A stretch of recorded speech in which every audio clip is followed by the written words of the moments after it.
Bienvenido, les saluda Claudia Palacios. Hace unos días recibimos, personalmente con emoción, una noticia que salió del hospital militar. Se trataba de una cirugía que hicieron en el parqueadero del hospital por el riesgo que esta cirugía revestía, el posible estallido de una granada incrustada en la cara de un soldado. Y el doctor, el cirujano que llevó a cabo esa cirugía, está hoy con nosotros aquí en los estudios del Sistema Informativo del Canal Capital. Es el jefe de cirugía del Hospital Militar, William Sánchez Maldonado. Doctor Sánchez Maldonado, bienvenido. Claudia, muchas gracias por invitarnos a tu programa. Bueno, ¿cómo está su paciente, el soldado Leandro Luna? Bueno, estamos muy contentos, Leandro está muy bien, está en recuperación, ya les hicimos las cirugías por parte del grupo de cirugía plástica reconstructiva y maxilofacial, sus cirugías correspondientes de reconstrucción, y en este momento lo tenemos en el área de hospitalización en franca recuperación, muy optimistas, esperando que pronto se reintegre a su vida laboral y al seno de su familia. Este hecho pues fue un accidente, ¿no? Entre un amigo de él, soldado también, que se le disparó una granada y pues obviamente sin querer y quedó incrustada en el rostro del soldado. ¿Qué ha dicho él sobre eso? Aunque sé que todavía tiene unas dificultades de comunicación. Bueno, no hemos podido hablar mucho porque dadas las circunstancias de los procedimientos quirúrgicos, pues él no puede hacer una fonación completa, pero entiende perfectamente y es parte de la doctrina militar, son los riesgos profesionales y aparentemente porque las investigaciones están en curso por parte de su unidad correspondiente, pero todo parece ser que son los riesgos profesionales de manejar estas armas de fuego que son tan delicadas, ¿no? Doctor, es la tercera vez que se hace una cirugía en el parqueadero del hospital militar. ¿Cómo es que ustedes deciden, la primera fue en el año... En el 2001. En el 2001. ¿Cómo es que ustedes deciden en ese momento hay que hacer esta cirugía, no importa los riesgos tan altos que tiene? Bueno, la primera en el 2001 fue algo muy difícil porque no teníamos absolutamente ningún conocimiento de cómo manejar este tipo de circunstancias tan peligrosas.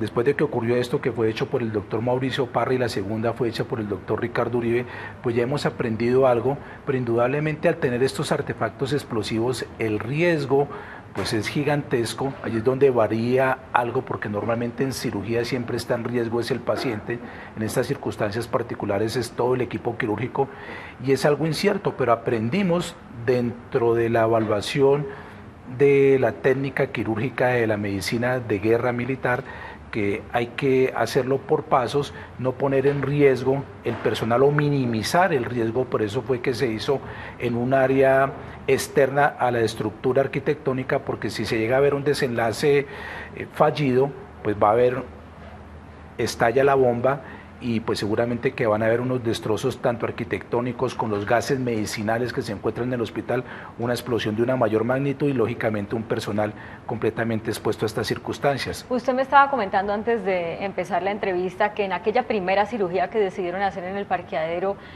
ustedes consultaron al Comando Sur de los Estados Unidos.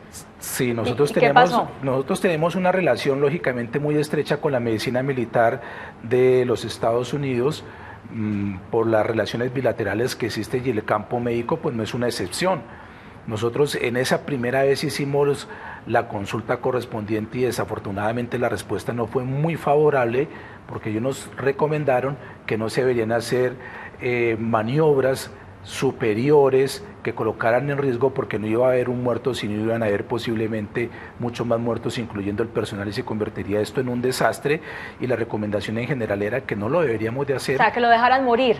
Bueno, en otras palabras, podría ser eso, pero nosotros pues tomamos otra decisión y por fortuna llegamos a un buen término, y después ya fuimos aprendiendo y estudiando, y pues el riesgo siempre está latente porque es una incertidumbre en ese sentido, pero aprendimos. Y hoy en día, ¿qué es de la vida de ese soldado que en esa ocasión fue que se le incrustó una granada en la boca, ¿no? Está muy bien, la cirugía también fue muy exitosa, se recuperó, él se encuentra con una vida normal, y el cirujano que la realizó pues aún continúa con nosotros en el área del equipo de trauma y cirugía de emergencia. ¿El segundo caso cuál fue? El segundo caso fue el doctor Ricardo Uribe, una granada incrustada en un miembro inferior, también en unas circunstancias de muy alto peligro. Hicimos la cirugía también en el helipuerto en unas circunstancias muy similares a la efectuada en esta última oportunidad. Ya. ¿Y esa fue en qué fecha? Esa fue en el 2008. Bueno, y a usted no le había tocado, hasta No que me había llegan tocado. un buen domingo y le dicen, a ver, doctor Sánchez, tenemos esta situación. ¿Usted qué hace en ese momento? ¿Se muere los nervios? ¿O ni siquiera piensa en eso, sino que dice hay que hacer lo que hay que hacer? ¿Cómo se maneja una situación de tanta tensión como esa? Claudia, fue una sorpresa para nosotros. Nosotros estábamos en un día de rutina, trabajando, operando los pacientes de urgencias. Yo también hago cirugía en los turnos de urgencias. Los jefes también trabajamos en urgencias de vez en cuando. También lo hacemos y a mí me gusta para tener todo el rol del conocimiento del hospital y del área quirúrgica en ese sentido. Y es bueno estar en esas circunstancias. Estábamos operando, estábamos manejando los pacientes y nos informaron de urgencias que había llegado un paciente con unas esquirlas. No lo tenían claro que tenía un artefacto explosivo. Simplemente nos dijeron que tenía unas esquirlas. Cuando nosotros bajamos y lo evaluamos, el señor de la ambulancia que lo traía, porque él duró un recorrido como de 12 horas en ambulancia, porque no se podía transportar aéreo por las circunstancias del peligro, lógicamente, y cuando nosotros hacemos la primera evaluación, el chofer de la ambulancia nos dice, doctor, yo no creo que son esquirlas, sino para mí creo que tiene el artefacto incrustado. Nosotros bajamos y lo evaluamos y cuando yo lo vi efectivamente me di cuenta que tenía la bomba incrustada y allí fue donde activamos un protocolo que ya tenemos determinado para estas circunstancias y se hizo todo el proceso de organización para la atención del paciente en el área externa del hospital por las circunstancias del peligro que representaba esto. ¿Cómo se puede garantizar la asepsia mínima adecuada en un parqueadero? Se debe garantizar. Pero se ¿cómo debe lo garantizar porque nosotros lo que hicimos fue que montamos un quirófano como corresponde a una sala de cirugía pero al aire libre. Colocamos las luces correspondientes, teníamos los monitores, teníamos los aparatos de succión y lógicamente colocamos la ropa quirúrgica que es completamente aséptica, manejamos los antibióticos profilácticos que hay que colocarle al paciente y por supuesto todo un procedimiento quirúrgico normado y reglado como debe ser. Bueno, pero eso es una decisión de minutos o de segundos. Y usted alcanzó a pensar, yo me puedo morir acá porque puede estallar la granada mientras esté haciendo la cirugía, llamo a mi familia, no llamo a mi familia, lo alcanzó a pensar y decidió que no. Claudia, sí. Era un momento decisivo porque el problema en este paciente era que tenía un compromiso de la respiración, de la vía aérea, y el joven se estaba broncoaspirando con su propia sangre que le estaba obstruyendo la respiración. Entonces tocaba que actuar de inmediato porque lo más importante era garantizar la vía aérea que pudiera respirar. Dentro de la medicina ese es un pilar fundamental inicial dentro de los actos quirúrgicos, entonces había que garantizar eso inmediatamente, o si no el muchacho iba a fallecer rápidamente como consecuencia de que no podía respirar adecuadamente.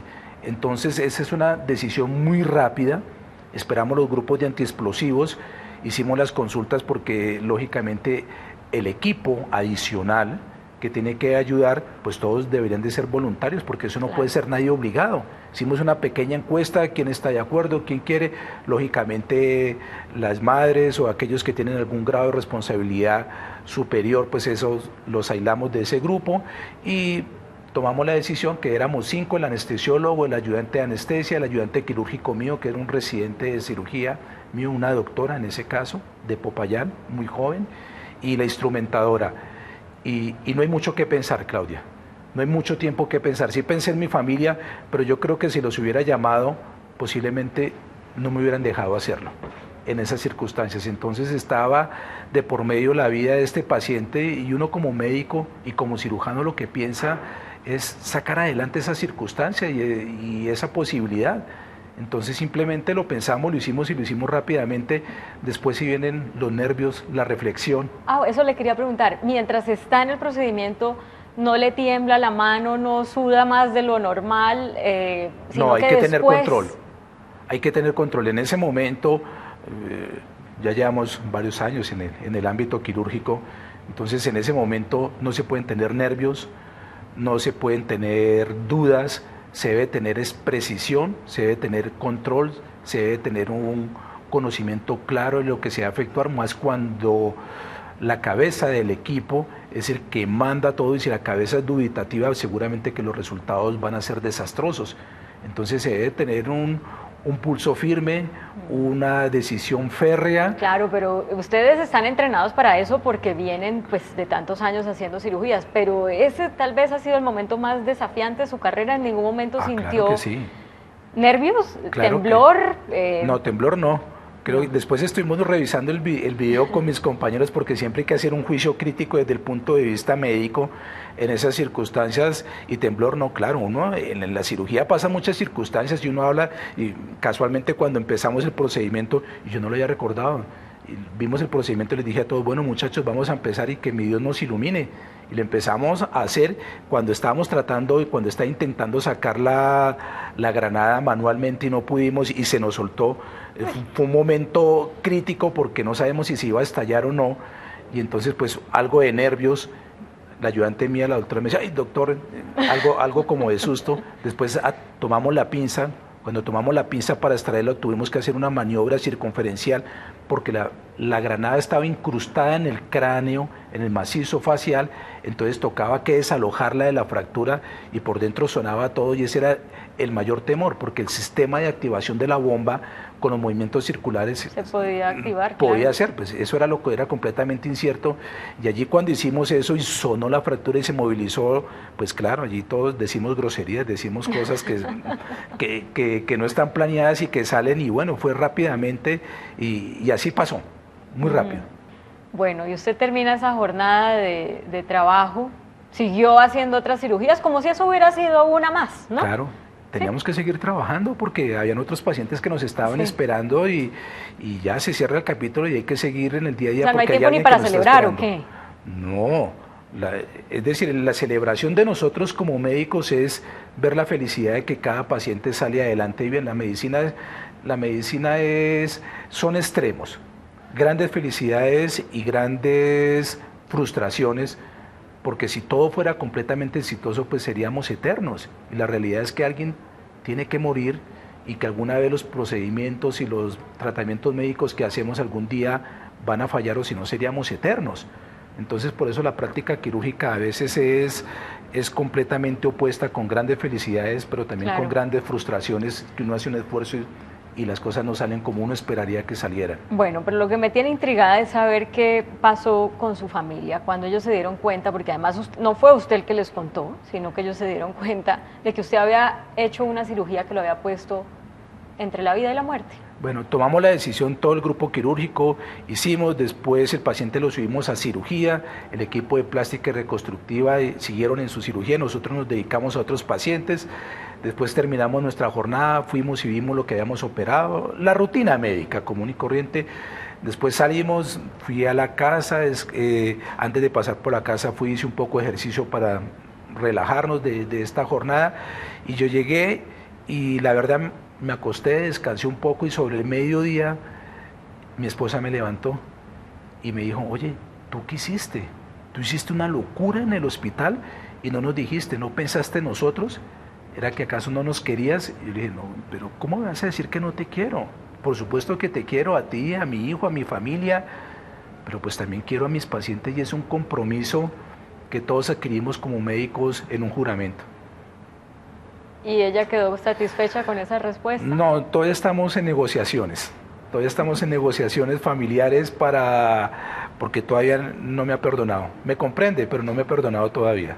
¿Y eso cómo se manifiesta en la cotidianidad del hogar? Bueno, yo sé que lo hace con cariño, porque pues es el cariño de la familia, de ella, de mi hijo, y lo han entendido, ven la acción como algo que se sienten orgullosos, pero pues que Claudia podía haber sido un final diferente, ¿no? Claro, pero si hoy le tocara volverlo a hacer, ahorita que tenga que volver al hospital, porque mire, ni tiempo de quitarse la bata tuvo, porque usted vive trabajando. Si le tocara volverlo a hacer, ¿lo haría? Pues no lo sé, Claudia. Si uno se pone a pensar en el riesgo, porque ese es un riesgo y es algo de lo que estamos analizando, cómo poder omitir los riesgos de una muerte asociada a un impacto de esta naturaleza, cómo poder darle mayor seguridad al grupo médico, al grupo quirúrgico, pueden existir técnicas robóticas utilizando robots, algunas de alguna naturaleza, pero es que como cada caso es tan particular y como son casos tan excepcionales, pues no lo sabemos, tenemos que investigar, tenemos que dar un paso adelante, porque muy seguramente que nos va a llegar algún otro caso en algún momento de la práctica, porque pues, las fuerzas militares pues están en riesgo de que se presenten estas circunstancias, ¿no? Sin embargo, doctor, me decía usted también antes de comenzar la entrevista, que ustedes han visto cómo por el proceso de paz la guerra ha ido cambiando. ¿Cuáles son esos cambios vistos desde el punto de vista médico o desde ese lugar que es el hospital militar? Bueno, nosotros somos unos observadores directos, unos gratos observadores directos de esto, el proceso de paz, y sí hemos visto con satisfacción unos resultados maravillosos en cuanto a los heridos. Verdaderamente que en la práctica quirúrgica la tragedia de las heridas de la guerra son algo inconcebible, desastrosa, terrible. Los muchachos quedan destrozados porque estas son armas de unos impactos gigantescos, tanto las bombas antipersonales como las heridas de alto calibre destrozan un organismo. Entonces poder recuperar estos muchachos y que se integren a una vida social es bastante difícil porque llegan con unas secuelas muy grandes. Por ejemplo, nosotros recibíamos hace algunos años más o menos 2.000 heridos en unas condiciones complejas. 2.000 heridos al año. Al año ya remitidos en estado crítico, no los que estaban con heridas leves, porque posiblemente esos van quedando en los hospitales periféricos o quedan en la atención leve que ni siquiera nosotros los vemos. Estamos hablando de heridos que se están llevando, están entre la vida y la muerte. En la clasificación del trauma con unos índices muy grandes desde el punto de vista médico, con unas lesiones desastrosas multiorgánicas, afecciones múltiples, severas. Recibíamos 2.000 heridos críticos, muy mal. Te puedo decir que en los últimos meses, o en lo calculado del año, ahora más o menos son 200 de esa naturaleza. Es decir, que nosotros sí hemos visto, y ha variado de una forma increíble, el impacto del combate directo y de las acciones que se presentaban por este conflicto. El 10% de miembros de la fuerza pública heridos respecto a lo que llegaba hace unos años. Claro que sí. Entonces eso nos tiene felices porque verdaderamente que eran unas cosas terribles lo que nosotros teníamos que vivir desde el punto de vista médico. O sea que allí van a celebrar el acuerdo de paz de alguna manera especial. Nosotros lo estamos celebrando ya. Nosotros lo estamos celebrando porque de una manera u otra, lógicamente, lo que nosotros estamos viendo es que hay menos heridos, eso es una realidad. Sí. Y precisamente por haber manejado estos pacientes con una complejidad tan grande, yo imagino que ustedes en el hospital han desarrollado unas técnicas de cirugía que benefician a la población civil, que queda herida por otras circunstancias, pero que son de exportación, ¿o no? Sí, las guerras siempre, la gran mayoría de las cosas que trae las guerras son malas, pero en el ámbito médico, grandes de los avances de la medicina han estado como consecuencia de las guerras. Ejemplos, la transfusión sanguínea, los líquidos intravenosos, técnicas quirúrgicas como el damage control, el control de daños. Todas esas técnicas después se aplican a la población civil y nosotros no hemos sido la excepción. Esta guerra nos ha enseñado el manejo, por ejemplo, de los artefactos de las minas antipersonales. Pocos lugares en el mundo pueden tener experiencia en esto porque en donde pueden colocar bombas antipersonales o minas antipersonas. En Colombia, en Afganistán, en Pakistán, no más países en el mundo. Entonces, si se recopila esa información y si se maneja desde un punto de vista médico, pues las enseñanzas son muy grandes.